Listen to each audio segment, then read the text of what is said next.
नमस्कार, मैं हूं पूजा। बिहार न्यूज में आपका स्वागत है। आज है 1 मई, दिन गुरुवार। आज है मजदूर दिवस, वो दिन जो समर्पित है हमारे समाज के असली नायकों को, वो जो बिना थके बिना रुके अपने पसीने से देश की तरक्की की नींव रखते हैं। हर ईंट, हर सड़क, हर इमारत में छुपा है उनकी मेहनत का इतिहास।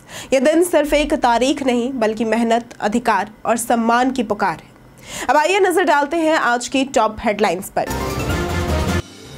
बिहार में रेंज ऑफिसर के 24 पदों पर निकली भर्ती। आज से शुरू है आवेदन करने की तारीख। 21 से 37 वर्ष की आयु वाले कर सकते हैं आवेदन। साइबर अपराध पर डीजीपी विनय कुमार ने विशेष अभियान का दिया निर्देश। फर्जी बैंक खातों की पहचान कर त्वरित कार्रवाई पर दिया जोर। लंबित मामलों की जांच में अब आएगी तेजी। आईसीएसई ने जारी किया 10वीं और 12वीं का रिजल्ट। बिहार में आईसीएसई बोर्ड छात्राओं का दिखा जलवा। 99% से भी ज्यादा छात्राएं हुई सफल। सरकारी स्कूलों के प्रधानाध्यापक को एमडीएम से किया जाएगा मुक्त। अन्य शिक्षकों को मिलेगा मध्याह्न भोजन के संचालन का प्रभार। राज्य के 10 जिलों के एक प्रखंड में लागू होगी ये व्यवस्था। आज से कई बड़े नियमों में होगा बदलाव। एफडी व सेविंग अकाउंट पर ब्याज दरें होंगी कम। एटीएम ट्रांजैक्शन पर अब 23 रुपए होगा शुल्क। आरबीआई ने जारी किया निर्देश। अब एटीएम में 100-200 रुपए के नोट होंगे नियमित रूप से उपलब्ध। छोटे नोटों की उपलब्धता में होगा सुधार। आज होगी राजस्थान और मुंबई के बीच कांटे की टक्कर। 5 बार की चैंपियन रही मुंबई को हराने के लक्ष्य से उतरेगी टीम राजस्थान। आज शाम 7:30 बजे खेला जाएगा यह मुकाबला। चलिए अब बढ़ते हैं अब तक की 25 बड़ी खबरों की ओर विस्तार से। बिहार में रेंज ऑफिसर के 24 पदों पर निकली भर्ती। बिहार पुलिस अवर सेवा आयोग ने पर्यावरण, वन एवं जलवायु परिवर्तन विभाग में वनों के क्षेत्र पदाधिकारी यानी कि रेंज ऑफिसर के 24 पदों पर भर्ती निकाली है। आवेदन 1 मई से 1 जून 2025 तक किए जा सकते हैं। आवेदक के पास पशुपालन, वनस्पति विज्ञान, रसायन विज्ञान, गणित, भौतिकी, भूगर्भ शास्त्र, सांख्यिकी, जीव विज्ञान, कृषि, वानिकी या अभियंत्रण में स्नातक की डिग्री होनी चाहिए। आयु सीमा 21 से 37 वर्ष के बीच होनी चाहिए। चयन प्रक्रिया में लिखित परीक्षा, साक्षात्कार और शारीरिक परीक्षण शामिल है। फिजिकल टेस्ट में पुरुषों को 25 किलोमीटर और महिलाओं को 14 किलोमीटर की दूरी 4 घंटे में तय करनी होगी, अन्यथा अयोग्य घोषित किया जाएगा। साइबर अपराध पर डीजीपी विनय कुमार ने विशेष अभियान का दिया निर्देश। राज्य के डीजीपी विनय कुमार ने साइबर अपराध पर प्रभावी कार्रवाई के लिए विशेष अभियान चलाने का निर्देश दिया है। उन्होंने फर्जी बैंक खातों की पहचान कर त्वरित कार्रवाई, साइबर अपराधियों के मोडस ऑपरेंडी की सूची बनाने और साइबर जागरूकता अभियान चलाने पर जोर दिया। मंगलवार को आर्थिक अपराध इकाई में हुई बैठक में सभी साइबर थाना अध्यक्षों को निर्देश दिया गया कि साइबर अपराध से जुड़ी शिकायतों को गंभीरता से दर्ज करें और लंबित मामलों की जांच में तेजी लाएं। डिजिटल अरेस्ट और फर्जी बुकिंग जैसे नए साइबर ठगी के ट्रेंड पर कार्रवाई सुनिश्चित की जाए। एनसीआरपी पोर्टल पर दर्ज शिकायतों की जांच प्राथमिकता से की जाए और थानों की कार्य प्रणाली में सुधार के लिए नियमित निरीक्षण हो। आज से कई बड़े नियमों में होगा बदलाव। 1 मई यानी कि आज से रेलवे टिकट बुकिंग में बड़े बदलाव लागू होंगे। स्लीपर और एसी कोच में वेटिंग टिकट अब मान्य नहीं होंगे। केवल जनरल कोच में ही वेटिंग टिकट पर यात्रा संभव होगी। अग्रिम बुकिंग की समय सीमा 120 दिन से घटाकर 60 दिन कर दी गई है। किराया व रिफंड शुल्क में बढ़ोतरी संभव है। आरबीआई ने भी रेपो रेट घटा दिया है, जिससे एफडी व सेविंग अकाउंट पर ब्याज दरें कम होंगी, लेकिन कर्ज सस्ता हो सकता है। एटीएम ट्रांजैक्शन पर शुल्क अब 23 रुपए तक लगेगा। प्रवाह पोर्टल के माध्यम से बैंकिंग अनुमतियों की प्रक्रिया अनिवार्य की गई है। एक राज्य एक ग्रामीण बैंक नीति के तहत 11 राज्यों में क्षेत्रीय ग्रामीण बैंकों का विलय भी आज से ही लागू होगा। 24 शिक्षकों को शिक्षा विभाग की ओर से टीचर ऑफ द मंथ का सम्मान। शिक्षा विभाग ने शिक्षकों का हौसला बढ़ाने के लिए टीचर ऑफ द मंथ पहल शुरू की है। मार्च महीने में 24 शिक्षकों को इस सम्मान से नवाजा गया है, जिनमें खगड़िया से 6 शिक्षक शामिल हैं। इनमें शहनाज बेगम, चंद्रमौली रंजन, नकुल कुमार, अमरदेव तिवारी, आरती और स्वेच्छा सिंह शामिल है। अन्य जिलों से भी कई शिक्षक सम्मानित हुए हैं, जैसे कि किशनगंज, मुजफ्फरपुर, मधेपुरा, पूर्णिया, भागलपुर, भोजपुर, समस्तीपुर, सिवान और सुपौल से। एसीएस सिद्धार्थ ने इन शिक्षकों को टीचर ऑफ द मंथ के रूप में सम्मानित किया और कहा कि यह पहल शिक्षकों को प्रेरित करने के लिए बहुत जरूरी है, जिससे वे स्कूलों में और बेहतर काम कर सकेंगे। बिहार में आईसीएसई बोर्ड छात्राओं का दिखा जलवा। Council for the Indian school certificate examination यानी कि CICSE ने 2025 के ICSE 10वीं और 12वीं का रिजल्ट जारी किया है। 10वीं में 99.40% और 12वीं में 99.78% विद्यार्थी सफल हुए। बिहार में 10वीं का रिजल्ट पिछले साल से 0.28% तक घटकर 99.40% रहा, जबकि 12वीं का रिजल्ट 0.4% बढ़कर 99.78% हुआ। 10वीं में 6,191 विद्यार्थी शामिल हुए, जिनमें 99.61% छात्राएं और 99.22% छात्र पास हुए। 12वीं में 902 विद्यार्थी परीक्षा में शामिल थे। SC वर्ग का 10वीं में 98.66% और 12वीं में 100% रिजल्ट रहा। OBC और ST के विद्यार्थियों का भी अच्छा प्रदर्शन रहा। सरकारी स्कूलों के प्रधानाध्यापक को MDM से किया जाएगा मुक्त। शिक्षा विभाग ने सरकारी स्कूलों के प्रधानाध्यापकों और प्रधान शिक्षकों को बड़ा झटका दिया है। अपर मुख्य सचिव डॉक्टर S सिद्धार्थ ने जिला शिक्षा पदाधिकारियों को निर्देशित किया है कि वे मध्याह्न भोजन यानी कि MDM संचालन का प्रभार प्रधानाध्यापक और प्रधान शिक्षक से हटाकर अन्य शिक्षकों को दे। पायलट प्रोजेक्ट के तहत ये व्यवस्था राज्य के 10 जिलों के एक प्रखंड में लागू की जाएगी, ताकि MDM संचालन में प्रधानाध्यापकों का समय बर्बाद न हो और शैक्षणिक गतिविधियां प्रभावित न हो। इस पायलट प्रोजेक्ट की समीक्षा 13 से 15 जून तक की जाएगी, जिसके बाद प्रधानाध्यापक अब केवल शैक्षणिक कार्यों में ध्यान देंगे। बिहार के देवेन भारती बने मुंबई के नए पुलिस कमिश्नर। बिहार के दरभंगा निवासी 1994 बैच के IPS अधिकारी देवेन भारती मुंबई के नए पुलिस कमिश्नर नियुक्त हुए हैं। वे विवेक फनसालकार की जगह लेंगे, जो 35 वर्षों की सेवा के बाद रिटायर हो रहे हैं। देवेन 2023 से मुंबई के स्पेशल कमिश्नर पद पर कार्यरत थे और 26/11 हमले के आरोपी अजमल कसाब को फांसी दिलाने में अहम भूमिका भी निभाई गई थी। वे मुख्यमंत्री फडणवीस के करीबी माने जाते हैं और 2025 में DG रैंक में प्रमोशन प्रस्तावित है। प्रारंभिक शिक्षा दरभंगा व मैट्रिक झारखंड से की गई है। दिल्ली स्कूल ऑफ इकोनॉमिक्स से स्नातक और डबल MA भी किया है। उन्होंने ज्यादातर सेवा मुंबई में दी है और 3 साल पहले दरभंगा आए थे। परिवार को उनकी उपलब्धि पर काफी ज्यादा गर्व है। सुप्रीम कोर्ट से B फार्मा और M फार्मा धारकों को लगा झटका। सुप्रीम कोर्ट ने फार्मासिस्ट बहाली विवाद में B फार्मा और M फार्मा धारकों को झटका देते हुए उनकी याचिका खारिज कर दी है। कोर्ट ने कहा कि भर्ती के लिए न्यूनतम योग्यता तय करना नीतिगत मामला है और इसकी न्यायिक समीक्षा सीमित है। पटना हाईकोर्ट द्वारा D फार्मा को अनिवार्य योग्यता संपन्न मानने के फैसले को चुनौती दी गई थी, जिसे सुप्रीम कोर्ट ने स्वीकार नहीं किया है। हालांकि कोर्ट ने राज्य सरकार और D फार्मा धारकों को नोटिस जारी कर 6 सप्ताह में जवाब मांगा है। अगली सुनवाई तक बहाली प्रक्रिया जारी रहेगी, लेकिन उसका अंतिम परिणाम सुप्रीम कोर्ट के अंतिम निर्णय पर निर्भर करेगा। गया में CM ने किया मेजर ध्यानचंद खेल परिसर का उद्घाटन। बीते दिन गया में मुख्यमंत्री नीतीश कुमार ने बोध गया में नवनिर्मित महाबोधि अतिथि गृह का उद्घाटन किया और शिलापट्ट अनावरण कर फीता काटा। उद्घाटन के बाद उन्होंने अतिथि गृह का निरीक्षण किया, जिसमें उन्होंने दूसरे और 7वें तल पर जाकर कमरों और व्यवस्थाओं का जायजा लिया। अतिथि गृह में 120 कमरे हैं, जिसके बाद CM ने बिहार लोक प्रशासन एवं ग्रामीण विकास संस्थान यानी कि बिबार्ड स्थित मेजर ध्यानचंद खेल परिसर, ओपन एयर थिएटर और स्विमिंग पूल का भी उद्घाटन किया। उन्होंने इन स्थलों का निरीक्षण किया और खिलाड़ियों के प्रदर्शन को सराहा। मुख्यमंत्री ने खेलो इंडिया यूथ गेम्स 2025 की तैयारियों की समीक्षा की और शुभंकर का अनावरण किया।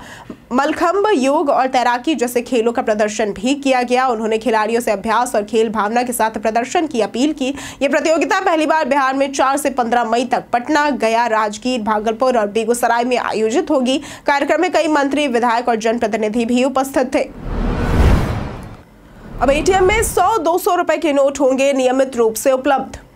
भारतीय रिजर्व बैंक यानी कि RBI ने जनता की सुविधा के लिए नया निर्देश जारी किया है, जिसके तहत सभी बैंक और व्हाइट लेबल ATM ऑपरेटरों को सुनिश्चित करना होगा कि उनके ATM में नियमित रूप से 100 और 200 के नोट उपलब्ध हो। 30 सितंबर 2025 तक 75% ATM और 31 मार्च 2026 तक 90% ATM में इन छोटे मूल्य वर्ग के नोट कम से कम 1 कैसेट से उपलब्ध होने चाहिए। इससे छोटे नोटों की उपलब्धता में सुधार होगा। वहीं 1 मई 2025 से ATM से फ्री लिमिट के बाद कैश निकालने पर शुल्क 21 से बढ़ाकर 23 रुपए कर दिया गया है, जिससे बार बार ATM का उपयोग करने वालों पर खर्च बढ़ेगा। मोकामा में 6 मई तक चलने वाले परशुराम महोत्सव का हुआ उद्घाटन। मोकामा में उप मुख्यमंत्री सम्राट चौधरी ने बाबा परशुराम महोत्सव के राजकीय समारोह का उद्घाटन किया। ये महोत्सव भगवान परशुराम की जयंती के उपलक्ष्य में 30 अप्रैल से 6 मई 2025 तक आयोजित हो रहा है। उन्होंने दीप प्रज्वलित कर पूजा अर्चना की और भगवान परशुराम को धर्म व न्याय का प्रतीक बताया। कार्यक्रम में मंत्री, विधायक और अन्य गणमान्य अतिथि उपस्थित रहे। भव्य कलश यात्रा से महोत्सव की शुरुआत हुई, जिसमें सांस्कृतिक झांकियां और लोक कलाकारों की प्रस्तुति भी शामिल रही। हर दिन सांस्कृतिक कार्यक्रम और रात्रि में भागवत कथा आयोजित की जाएगी। वाराणसी से आए डमरू वादकों और बच्चों द्वारा आतंक के खिलाफ दी गई झांकी विशेष आकर्षण का केंद्र रही। सक्षमता परीक्षा पास, 105 शिक्षकों के प्रमाण पत्र फर्जी। राज्य में सक्षमता परीक्षा पास 105 शिक्षकों के प्रमाण पत्र फर्जी पाए गए हैं। इनमें से 96 शिक्षकों के प्रमाण पत्र पहले चरण की काउंसलिंग में और 9 शिक्षकों के प्रमाण पत्र दूसरे चरण में फर्जी पाए गए। शिक्षा विभाग ने इन शिक्षकों के प्रमाण पत्रों की जांच के लिए 3 सदस्यीय कमेटी गठित की है, जिसकी अध्यक्षता अब्दुल सलाम अंसारी करेंगे। जांच 8 मई को शिक्षा विभाग में होगी और इस दौरान शिक्षकों को सभी प्रमाण पत्रों के साथ उपस्थित होने का निर्देश दिया गया है। ये शिक्षक 32 जिलों के सरकारी विद्यालयों में कार्यरत है। यदि जांच में प्रमाण पत्र फर्जी पाए गए तो इनकी नौकरी से बर्खास्तगी भी हो सकती है। गूगल लाएगा नया फीचर, जल्द मिलेगी सिम बैकअप की सुविधा।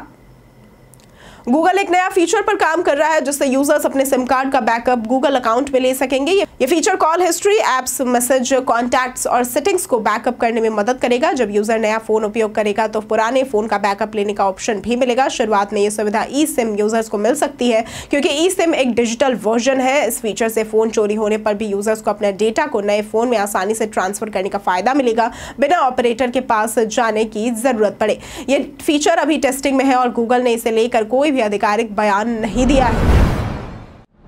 टीम इंडिया में खेलने के लिए वैभव को करना होगा अभी और इंतजार। वैभव सूर्यवंशी जो आईपीएल में अपने तीसरे मैच में सिर्फ 35 गेंदों में शतक लगाकर चर्चा में आए हैं। फिलहाल भारतीय टीम में खेलने के लिए 15 साल की उम्र तक इंतजार करना होगा। आईसीसी ने 2020 में अंतर्राष्ट्रीय क्रिकेट के लिए न्यूनतम उम्र 15 साल निर्धारित की है। हालांकि वैभव 27 मार्च 2026 को 15 साल के हो जाएंगे और अगर वो 15 साल की उम्र में डेब्यू करते हैं तो भी वो सबसे कम उम्र के क्रिकेटर नहीं बनेंगे। हालांकि असाधारण परिस्थितियों में क्रिकेट बोर्ड आईसीसी से अनुमति लेकर 15 साल से कम उम्र में भी वैभव को खेलने का मौका दे सकता है। बिहार के पीटी टीचरों का नीतीश सरकार के खिलाफ विरोध प्रदर्शन। बिहार के शारीरिक शिक्षक यानी कि पीटी टीचर ने बुधवार को नीतीश सरकार के खिलाफ विरोध प्रदर्शन किया, जिसमें उन्होंने अपने वेतनमान और नौकरी की स्थिति को लेकर नाराजगी जाहिर की। पटना में एकत्र हुए शिक्षकों ने अपनी मांगों को लेकर जदयू कार्यालय के बाहर प्रदर्शन किया। हालांकि प्रशासन ने उन्हें रोका।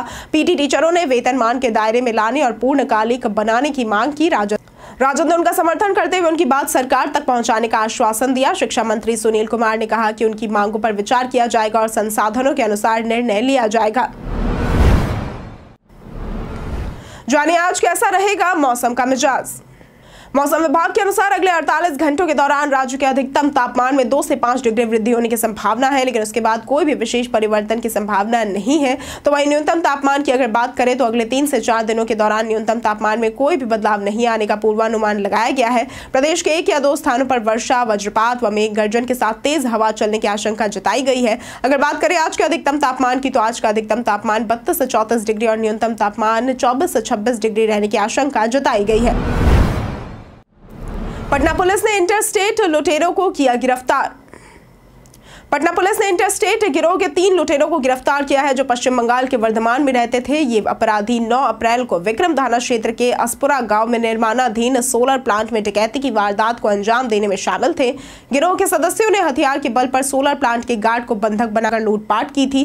गिरफ्तार अपराधियों में मनीष राय, अभिषेक और विशाल शामिल है, जो सभी सारण जिले के निवासी है। पुलिस ने इनके पास से लूटा हुआ 2 सोलर पैनल और 2 बैटरी बरामद की है। पुलिस अन्य गैंग सदस्य की तलाश में जुटी हुई है। बिहार में महिला संवाद से बढ़ रहा सशक्तिकरण। बिहार में आयोजित महिला संवाद कार्यक्रम के 12वें दिन तक 534 प्रखंडों में 12,500 से अधिक स्थानों पर कार्यक्रम हो चुके हैं, जिसमें 25 लाख से भी ज्यादा ग्रामीण महिलाएं भाग ले चुकी हैं। इस कार्यक्रम के माध्यम से महिलाएं सरकार की योजनाओं के बारे में जानकारी प्राप्त कर रही हैं और अपनी समस्याएं तथा अपेक्षाएं साझा कर रही हैं।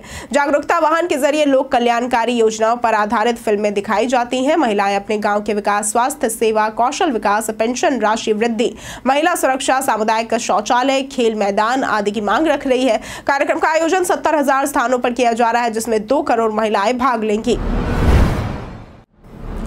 जाने कैसे करें वॉशिंग मशीन का सही इस्तेमाल। तकनीक ने जीवन को आसान बनाया है, लेकिन इसके दुष्प्रभाव भी शामिल है। वॉशिंग मशीन ने कपड़े धोने का काम आसान तो कर दिया है, परंतु इसके गलत इस्तेमाल से नुकसान भी हो सकता है। वॉशिंग मशीन में सभी प्रकार के कपड़े नहीं धोने चाहिए। सेंसिटिव कपड़े जैसे कि सिल्क, शिफॉन, गोटा और लेस आसानी से खराब हो सकते हैं, इसलिए इन्हें हाथ से ही धोने चाहिए। लेदर जैकेट या फिर बेल्ट मशीन में धोने से फट सकते हैं। स्पोर्ट्स शूज भी मशीन में धोने से जल्दी खराब हो जाते हैं। वहीं पेट हेयर लगे कपड़े मशीन में धोने से बाल और चिपक जाते हैं, इसलिए पहले उन्हें ब्रश से साफ करें। सोच समझकर इस्तेमाल से ही वॉशिंग मशीन लाभदायक होती है। जातिगत जनगणना करवाने के फैसले पर नीतीश हुए खुश। मोदी सरकार ने देश में जातीय जनगणना कराने का ऐतिहासिक फैसला लिया है, जिसे बिहार के मुख्यमंत्री नीतीश कुमार ने स्वागत योग्य बताया है। उन्होंने कहा कि ये उनकी पुरानी मांग थी और इससे विभिन्न वर्गों की जनसंख्या की सही जानकारी मिलेगी, जिससे उनके विकास के लिए योजनाएं बनाना आसान होगा। नीतीश कुमार ने प्रधानमंत्री नरेंद्र मोदी का आभार जताया। वहीं केंद्रीय मंत्री जीतन राम मांझी ने भी इस निर्णय को ऐतिहासिक बताते हुए कहा कि ये उन नेताओं के लिए सबक है जो सिर्फ जातीय जनगणना की बात करते रहे, लेकिन सत्ता में रहते हुए कुछ नहीं किया। उन्होंने मोदी सरकार की नीयत पर सवाल उठाने वालों पर भी कटाक्ष किया। जातीय जनगणना करवाने के फैसले पर लालू तेजस्वी का बयान।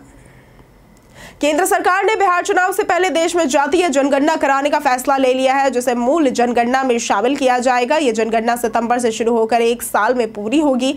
बिहार पहले ही राज्य स्तर पर जातीय गणना कर चुका है। फैसले के बाद राजनीतिक हलचल तेज हो गई है। सीएम नीतीश ने पीएम मोदी को धन्यवाद दिया, जबकि लालू यादव ने कहा कि इसकी शुरुआत 1996 से 97 में जनता दल ने की थी। तेजस्वी यादव ने इसे समाजवादियों की जीत बताया और कहा कि अगली लड़ाई ओबीसी और अति पिछड़ों के लिए आरक्षण की होगी। उन्होंने जातीय गणना के आधार पर 65% आरक्षण को अनुसूची 9 में शामिल करने की मांग दोहराई। जदयू ने नीतीश के लंबे संघर्ष को कारण बताया। वहीं बीजेपी विरोधी दलों पर श्रेय लेने का आरोप लगा रहे हैं।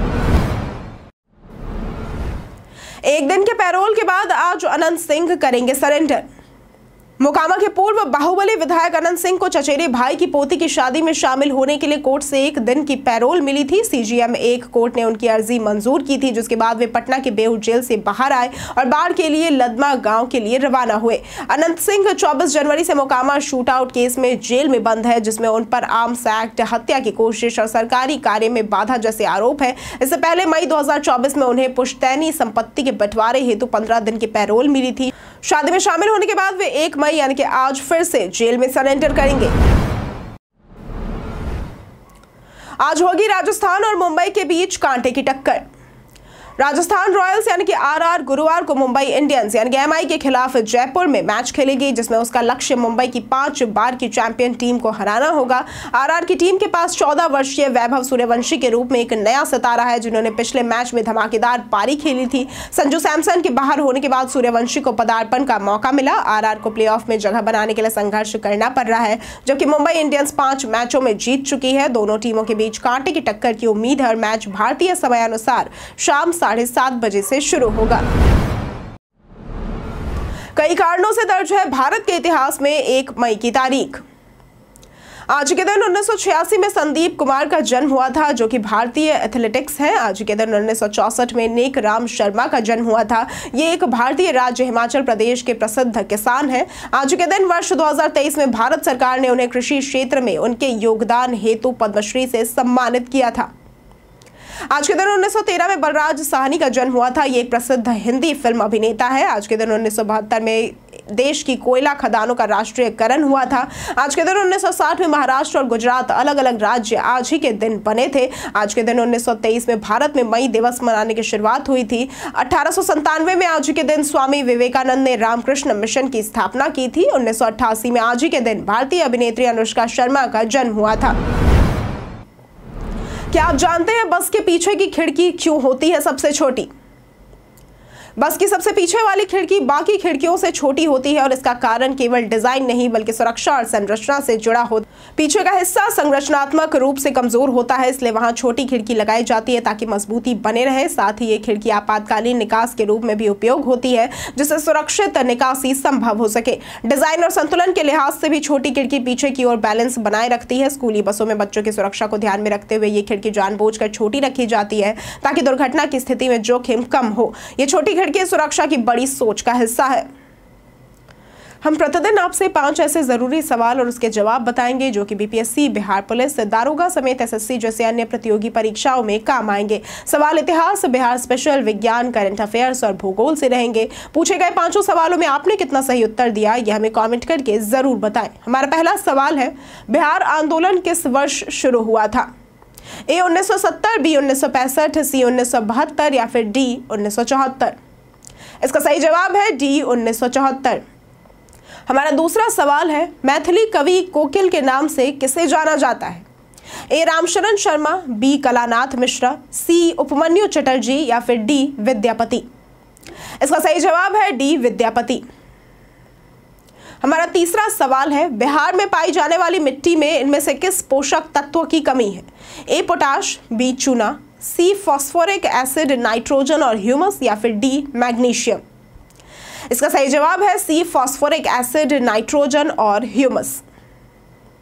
हमारा चौथा सवाल है, भारत और किस देश ने एचआर विकास समझौता ज्ञापन पर हस्ताक्षर किए हैं?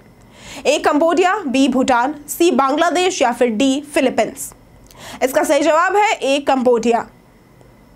हमारा पांचवा सवाल है, आईपी सुरक्षा के लिए अमेरिका ने किस देश को अपनी प्राथमिक निगरानी सूची में शामिल किया है? ए जापान, बी स्पेन, सी भारत या फिर डी चीन। इसका सही जवाब है सी भारत। बीते दिन हमारे द्वारा पूछे गए सवाल का जवाब आप लोगों में से बहुत लोगों ने हमारे कमेंट सेक्शन में लिख कर दिया है। जिन्होंने हमारे द्वारा पूछे गए सवाल का जवाब दिया है उनके नाम है सियाराम सिंह, बिट्टू कुमार, श्रेयसी कुमारी, साजन कुमार, भूषण कुमार, रवि कुमार, राजकिशोर महतो, राजीव कुमार, रीमा कुमारी, सोमिका कुमारी, आलोक प्रियदर्शी, मनोज कुमार, रंजीत मिश्रा, शिव कुमार पोदार, अनिल कुमार, दिलीप कुमार, जितेंद्र ठाकुर, अमित सिंह, कृष्णा प्रसाद, राजकुमार यादव, संदीप कुमार और अमृता सिन्हा। इसके साथ बढ़ते हैं आज के सवाल की ओर। आज का सवाल है, आपके हिसाब से क्या लड़के और लड़कियों को समान मौके मिलते हैं? आप अपना जवाब हमें हमारे कमेंट सेक्शन में लिखकर जरूर बताएं। आज के लिए सिर्फ इतना ही। बिहार की तमाम खबरों के साथ बने रहने के लिए देखते रहे बिहारी न्यूज। और साथ ही अगर आप यूट्यूब चैनल पर देख रहे हैं तो चैनल को सब्सक्राइब करें और अगर आप फेसबुक पेज पर देख रहे हैं तो लाइक और फॉलो जरूर करें।